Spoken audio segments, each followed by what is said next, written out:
Perien buka studio rambut dengan modal 0 rupiah. Apakah bisa? Iya, bisa banget.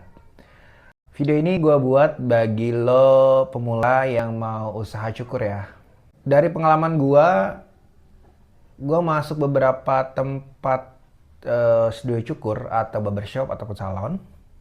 Di tempat itu kebanyakan untuk memulai satu usaha biasanya diperlukan modal yang lumayan besar, bahkan kalau di kota-kota besar tuh itu bisa nyampe harga yang fantastis ini untuk menurut pendapat gue ya. Dan hari itu gue berpikir juga sih, bisa nggak ya kita buka satu tempat cukur atau studio rambut dengan modal 0 rupiah dan alat seadanya.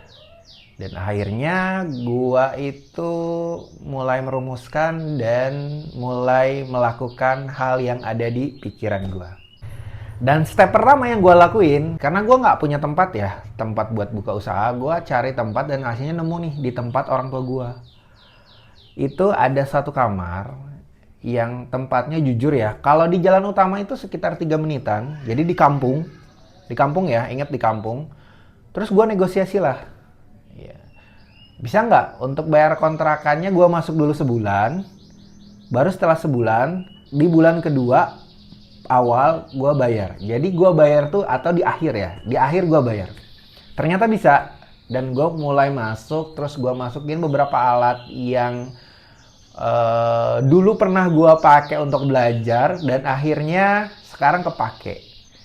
Dan jujur sih sebulan pertama itu ya agak lumayan luar biasa sih, karena gue waktu itu buka pas mau Idul Fitri. Jadi 10 hari atau seminggu mau Idul Fitri gue baru buka. Jadi pas gue buka itu langsung ada customer.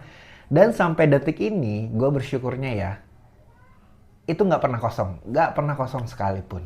Ya walaupun yang masuk cuma 1-2. Dan akhirnya ganti bulan, pelanggannya nambah banyak dan sampai sekarang. Di 6 bulan gue udah nyentuh di dari opening sampai 6 bulan, di 3 bulan terakhir gue udah nyentuh angka di 200 pelanggan lebih, dan itu tanpa modal. Nah, kesimpulannya ternyata bisa kok buka pangkas rambut atau studio cukur tanpa modal atau 0 rupiah. Dan bagusnya gue bisa chat buat bayar kontrakan itu hanya dengan muterin uang yang masuk aja. Karena tanpa modal, jadi arus kasnya bagus banget. Nah, buat teman-teman nih yang mau sharing-sharing atau mau buka pangkas rambut atau barbershop ataupun salon, ada nggak sih ngerasa takut ketika kita mau buka usaha atau bakal rame nggak ya? Coba kita sharing-sharing aja di kolom komentar.